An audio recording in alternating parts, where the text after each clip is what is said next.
大家好，我是阿胖。五花肉不要炒着吃了，放进锅中蒸一蒸，这样做一层更比一层香，好吃还不腻，年夜饭吃着更香。一起来看看吧。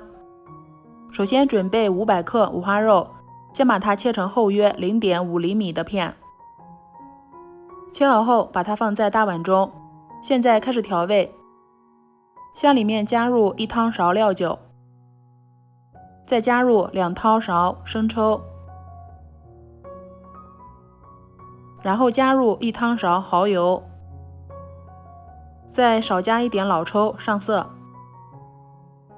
接着加入30克白糖、3克胡椒粉、30克姜末，再取出30克豆瓣酱，放在案板上，先把它剁得细腻一些，然后直接放入五花肉中，戴上一次性手套，把它装拌均匀，使每一片五花肉都裹上一层酱料，然后放在那里腌上30分钟。下面向碗中加入100克大米、50克糯米，再加入清水淘洗一遍，把上面的灰尘淘洗干净。最后取出一只比较稠密的滤勺，把水分过滤出来，再摇一摇，进一步把水分控干，然后把控干水分的大米直接放入炒锅里。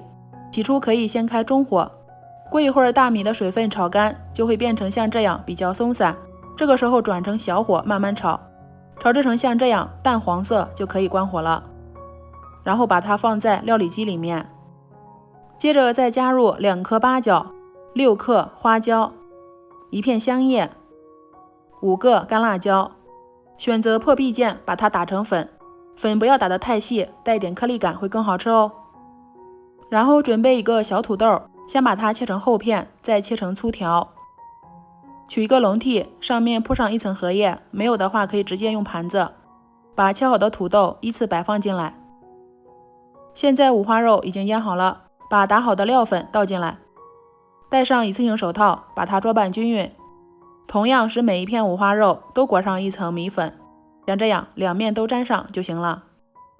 接着把拌好的五花肉直接放在土豆上面，再把剩下来的米粉均匀的撒上面，然后冷水上锅，先开大火把水烧开，烧开后转成中小火蒸上1个半小时，最后再关火焖5分钟，所以水量一定要加足哦。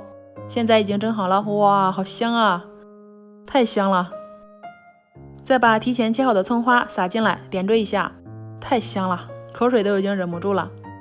五花肉这样做不要太好吃哦，外层的米粉吃着口感劲道，里层的五花肉更是软烂，入口即化。虽然是五花肉，吃着一点都不油腻，非常好吃。就连下面这个垫底的土豆，吃的时候也是香喷喷的。